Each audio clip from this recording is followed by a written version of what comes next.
स्वागत है आपका सुपरफास्ट छत्तीसगढ़ में। मैं हूं आपके साथ ऋतु ज्ञानवानी। सीएम भूपेश बघेल की अध्यक्षता में हुई कैबिनेट की बैठक में कई सारे महत्वपूर्ण फैसले लिए गए हैं। कैबिनेट बैठक में अब अनुसूचित जाति, अनुसूचित जनजाति और पिछड़ा वर्ग विभाग के लिए अलग अलग विभाग बनेगा। इसके साथ ही अनुसूचित जाति और अत्यंत पिछड़ा वर्ग सलाहकार परिषद का भी गठन किया जाएगा, जिसके अध्यक्ष मुख्यमंत्री होंगे।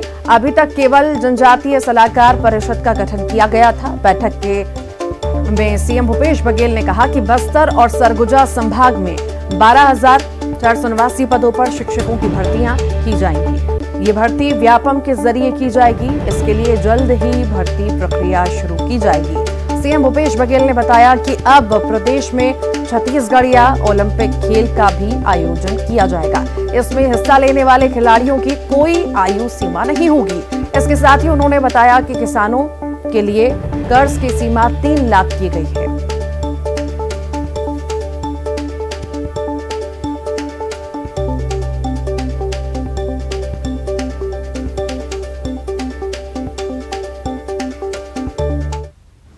शिक्षक भर्ती की बात है। लगभग 12,489 पद जो बस्तर और सरगुजा संभाग में रिक्त पड़े हैं, उसकी भर्ती की अनुमति दे दी गई है। जो व्यापम से उसकी भर्ती, अनुसूचित जाति, जनजाति और अन्य पिछड़ा वर्ग, ये सारे डिपार्टमेंट एक ही हुआ करता था। अब इसे अलग अलग कर दिया गया है। इसमें एससी और ओबीसी अलग अलग विभाग होंगे, एसटी का अलग विभाग होगा। 3 विभाग होंगे इसका, जिससे सभी विभागों के, अनुसूचित जाति विभाग के, अन्य पिछड़े वर्ग विभाग के और ट्राइबल के काम है वो सुचारू रूप से।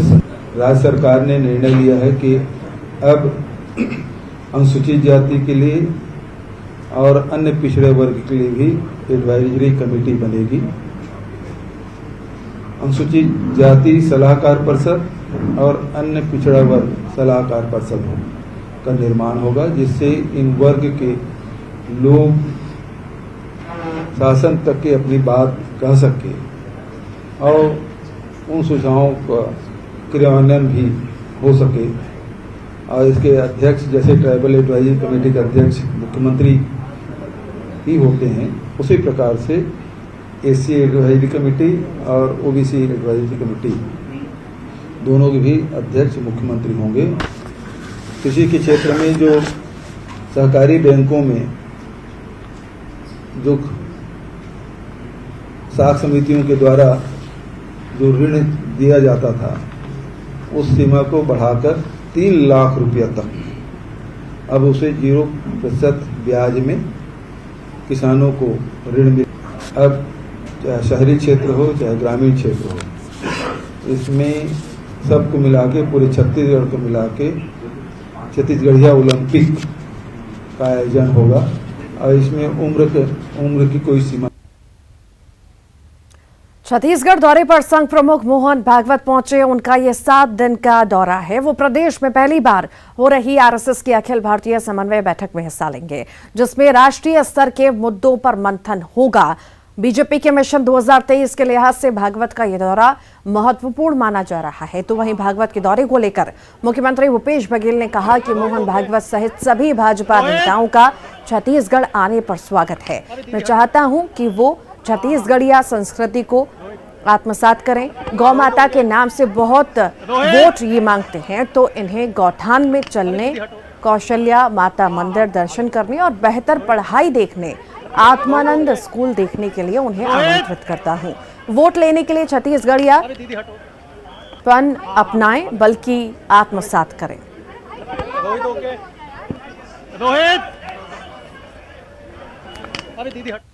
नेता आ रहे हैं, आरएसएस के लोग आ रहे हैं, उनका स्वागत है। और मुझे जानकारी मिली है कि छत्तीसगढ़िया पकवान, चिला, फरा, चौसेला परसा जाएगा। तो अच्छी बात है। ये तो छत्तीसगढ़िया और छत्तीसगढ़िया संस्कृति की जीत है। और मैं उम्मीद करता हूँ और चाहता हूँ कि वो छत्तीसगढ़िया संस्कृति को आत्मसात भी करे। और उन्हें निमंत्रण भी देता हूँ कि 15 साल में तो ये लोग कौशल्या माता का मंदिर नहीं बना पाए थे, राम वनगमन पर्यटन पथ तक नहीं बना पाए थे। तो वहाँ कौशल्या माता के दर्शन के लिए भी चले। और दूसरा जो गौठान बनाए हैं, गौ माता के नाम से तो बहुत ही लोग वोट मांगते हैं, लेकिन हमने जो गौठान बनाया है उसमें भी वो विजिट करें। और तीसरा स्वामी आत्मानंद अंग्रेजी स्कूल जो हम लोग बनाए हैं। और इसी पर ज्यादा जानकारी के लिए अवधेश हमारे साथ जुड़ गए। अवधेश, 7 दिनों के लिए संघ प्रमुख मोहन भागवत रायपुर में रहने वाले हैं। आखिर कितना खास उनका ये दौरा रहने वाला है और क्या क्या खास इस दौरे के दौरान रहने वाला है? संघ प्रमुख मोहन भागवत अगर किसी राज्य में एक जिले में 7 दिनों का प्रवास कर रहे हैं तो समझा जा सकता है कि कितनी महत्वता उनके इस दौरे को लेकर है। कल से लेकर 9 सितंबर तक टोली प्रमुखों की बैठक होगी। इसमें यह तय किया जाएगा कि 10 से लेकर 12 सितंबर तक जब अखिल भारतीय समन्वय समिति की बैठक होगी तो उसमें किन किन मुद्दों पर चर्चा की जाएगी, एजेंडे में क्या क्या शामिल होगा, किन किन नेताओं से क्या क्या जो फीडबैक के आधार पर आगे चर्चा होगी, क्या रणनीतियां बनेगी, ये 2 दिनों के भीतर तय होगी। 10 से लेकर 12 सितंबर तक 3 दिनों को जो अखिल भारतीय समन्वय समिति की बैठक होगी उसमें 250 जो नेता हैं आरएसएस के जो स्वयंसेवक होंगे वो शामिल होंगे। सबसे बड़ी बात यह है कि छत्तीसगढ़ का कोई भी नेता इस पूरे 5 दिन की बैठक में शामिल नहीं होगा। केवल जो राष्ट्रीय स्तर के नेता हैं उन्हें शामिल किया गया है। बीजेपी की ओर से जो राष्ट्रीय अध्यक्ष जेपी नड्डा है और बीएल संतोष जो है संगठन प्रमुख, ये 2 नेता केवल शामिल होंगे। बाकी सारे जो नेता है वो जो आरएसएस के नेता है वो शामिल होंगे। तो सबसे बड़ी बात यह है कि छत्तीसगढ़ में पहली बार इतनी बड़ी संघ की बैठक होने जा रही है जिसका महत्व काफी अपने आप में काफी बड़ा हुआ है, क्योंकि छत्तीसगढ़ में आने वाले साल में चुनाव है। ऐसे में चुनावी सरगर्मियां भी तेज हो गई है। ऐसे में सियासत के इस दौर में जब आरएसएस के संघ प्रमुख यहां पे पहुंचे हुए तमाम बड़े नेता पहुंचेंगे, छत्तीसगढ़ के नेताओं से भी संभवतः मुलाकात होगी, तो सियासी समीकरण से लेकर तमाम समीकरणों पर चर्चा होगी। तो यह समीकरण जो होगा इसका जो असर होगा आने वाले साल में देखने को मिलेगा, क्योंकि जानकार कहते हैं कि 2018 में बीजेपी की जो करारी हार हुई उसके लिए आरएसएस का नाराज होना भी एक बड़ी वजह थी। 2023 की रणनीति छत्तीसगढ़ बीजेपी तय कर रही है कि कैसे 2023 में आगे चल के सत्ता में काबिज हो जाए, सत्ता में वापसी कैसे हो। तो इन तमाम चीजों को लेकर, इन तमाम चीजों को सियासी समीकरण को देखते हुए मोहन भागवत का दौरा, आरएसएस की बड़ी बैठक बेहद ही अहम है। जी, बहुत शुक्रिया अवधेश। छत्तीसगढ़ में प्रशासनिक सर्जरी हो रही है। प्रशासनिक कसावट लाने की कवायद अब शुरू हो चुकी है। बता दें आपको, राज्य प्रशासनिक सेवा के अधिकारियों का तबादला हुआ है। 13 अधिकारियों का तबादला किया गया और प्रमोशन। राज्य सरकार ने आदेश जारी किए हैं। कल भी तबादलों के आदेश निकले थे। राज्य प्रशासनिक सेवा के अधिकारियों का तबादला हुआ है। बता दें आपको, 13 अधिकारियों का तबादला और प्रमोशन हुआ है।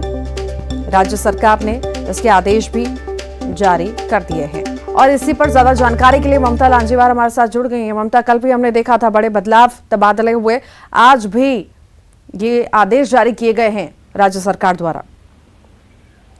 बिल्कुल, देखिए करीबन 13 जो राज्य प्रशासनिक सेवा के जो अधिकारी हैं उनके ट्रांसफर किए गए हैं। एक तरह से कहें कि पदोन्नति भी की गई है। और इनमें राजीव कुमार पांडे हैं, अरविंद कुमार पांडे हैं, निष्ठा पांडे है, चंद्रकांत कौशिक है, सूर्यचरण तिवारी है, अविनाश गोई है, प्रेम कुमार पटेल है, दुर्गेश कुमार वर्मा है, सुश्री लवलीना पांडे है।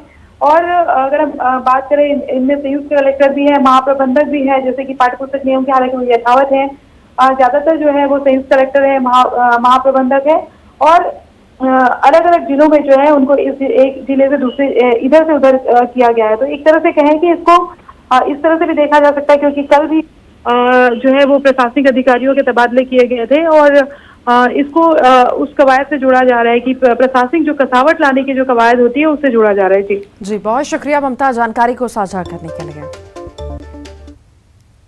छत्तीसगढ़ में विधानसभा चुनाव का बिगुल अभी बजा भी रही है, लेकिन सियासी बयानबाजी शुरू हो चुकी है। मंत्री कवासी लखमा ने कहा कि 2023 के चुनाव में छत्तीसगढ़ को बीजेपी मुक्त कर देंगे। इधर बीजेपी ने इस पर पलटवार भी किया। बीजेपी के प्रदेश अध्यक्ष अरुण साव ने कहा कि देश भर में 2 सूबे तक सिमट आई है कांग्रेस। बीजेपी मुक्त छत्तीसगढ़ का सपना देख रही है। कहीं खुद 2 बचे हुए राज्य भी कांग्रेस ने ना गवा बैठे।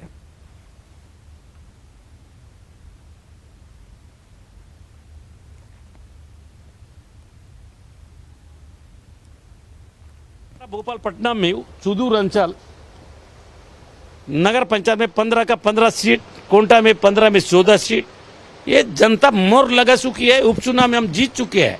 आने वाला 2023 का चुनाव भूपेश बघेल के कप्तानी में बढ़िया पाल फेंकेंगे, बढ़िया बाल खेलेंगे और इस समय 14 सीट है, हम पूरा कोशिश करेंगे गायब करना है। भारतीय जनता पार्टी मुक्त छत्तीसगढ़ बनाना है। भारतीय जनता पार्टी मुक्त बस्तर तो हुआ है, सांसद हमारा, जिला पंचायत हमारा, पंचायत हमारा, तो इसलिए हम लोग का पहला लक्ष्य है छत्तीसगढ़ मुक्त भारतीय जनता पार्टी। ये देश को बांटने वाले, समाज को तोड़ने वाले, समाज को लड़ाने वाले, इनको इस देश से भगाना है। पूरे प्रदेश में एक उत्साह का वातावरण बना है।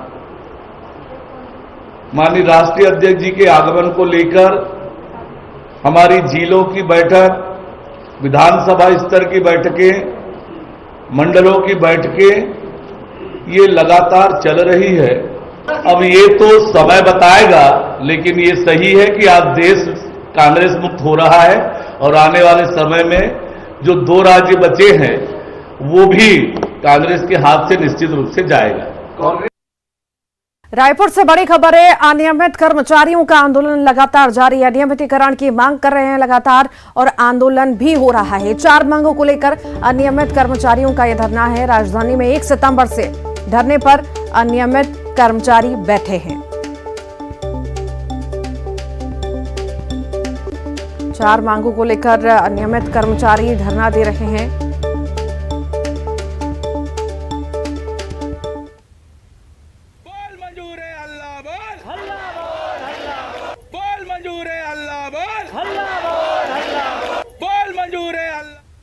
कवर्धा में कन्या आवासीय छात्रावास में समस्याओं के निदान नहीं होने पर छात्राओं ने हंगामा किया, भूख हड़ताल पर बैठ गए। लोहारा रोड स्थित महाराजपुर छात्रावास में कई घंटों तक हंगामा होने के कारण हॉस्टल वार्डन को हटाने के लिए कलेक्टर ने निर्देश दिए। हॉस्टल वार्डन के खिलाफ हुई कार्रवाई के बाद बच्चों की मांग और शिकायत की जांच की जाएगी और आगे कार्रवाई होने के बाद बच्चों ने कार्रवाई होने के बाद बच्चों ने अपना भूख हड़ताल खत्म किया। छात्रावास में सुविधाओं की मांग को लेकर कई बार शिकायत की गई थी। शिकायत पर कार्रवाई नहीं होने से नाराज छात्राओं ने प्रदर्शन किया। तो यहाँ पे मेरी बच्ची नहीं, बहुत सारी बच्चियाँ 60, 70, 80 की संख्या में बच्चे शाला से बाहर खड़े हुए थे। मैंने उनसे जानना चाहा, बेटा आप ऐसे क्यों खड़ी हैं? तो उन्होंने बताया कि हम कलेक्टर साहब को कंप्लेन करने जा रहे हैं और आपकी समस्या, अपनी समस्या उन्होंने बताई कि यहाँ पे जो भोजन व्यवस्था होती है वो भोजन व्यवस्था सही नहीं है। हमें सही समय पे खाना और जो रुचिकर भोजन जैसे कि एक सामान्य भोजन मिलना चाहिए वो नहीं मिलता, ये भी बताए। और साथ में यहाँ पे हमें काम कराया जाता है, तो हमने भी उन्हें रोकने का प्रयास किया कि हम मिल बैठ के इस समस्या को सुलझाएंगे, लेकिन बच्चे इतने उग्र थे कि वो मानने को तैयार नहीं हुए। 1 किलोमीटर तक मैं उनके साथ गया।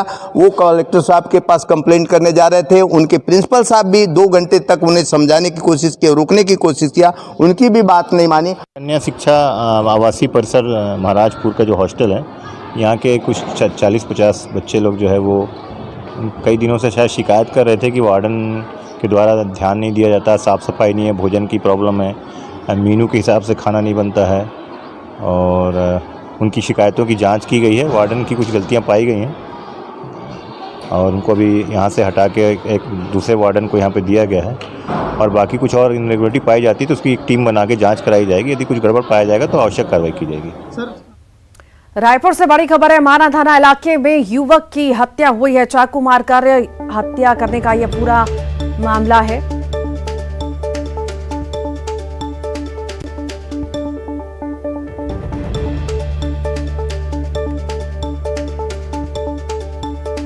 माना थाना इलाके में युवक की हत्या की गई है। चाकू मारकर हत्या करने का आरोप है। मामले में सभी 12 आरोपी गिरफ्तार हो चुके हैं। लल्ला मार्केट के माकंडे की चाकू मारकर हत्या हुई है। माना पुलिस जांच कर रही है इस मामले में। एक और बड़ी खबर है रायपुर से। खारून नदी में डूबने से 3 लोगों की मौत हो गई। धरसेवा में खारून नदी में डूबने से 3 लोगों की मौत हो गई। पानी में डूबने से एक ही परिवार के 3 लोगों की मौत की खबर है। सभी मृतकों का शव बरामद हुआ है। हरजीत, लखनलाल और शेखर का शव भी बरामद हुआ है। एसडीआरएफ की टीम ने तीनों शव बरामद कर लिए हैं।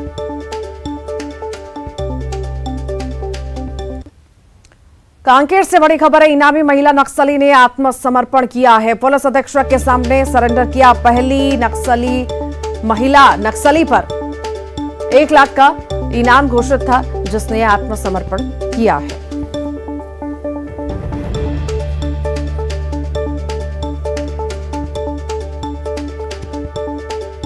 तो वहीं सुकमा में भी एक इनामी महिला नक्सली ने आत्मसमर्पण किया। महिला नक्सली 2016 से नक्सलियों के लिए काम कर रही थी। महिला नक्सली कई बड़ी घटनाओं में शामिल थी, जिस पर 1 लाख का इनाम घोषित था।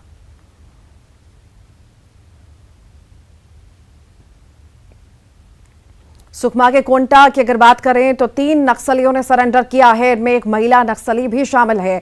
पुलिस के मुताबिक ये नक्सली पिछले कई सालों से नक्सल संगठन में काम कर रहे थे। 2015 में हुई मुडगीचेरू मुठभेड़ में भी शामिल थे। इन नक्सलियों को सरेंडर करने के बाद प्रोत्साहन राशि भी दी गई।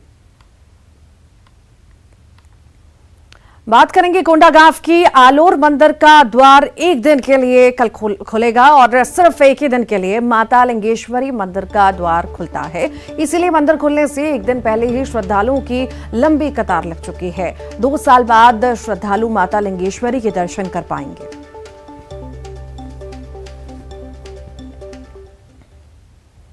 बस्तर में शारदीय नवरात्र को लेकर दंतेश्वरी मंदिर में तैयारियां जोरों पर है। मंदिर में मनोकामना ज्योति कलश के लिए बुकिंग की जा रही है। मंदिर के पुजारी 6 से 7 हजार मनोकामना ज्योति कलश की स्थापना की बात कर रहे हैं।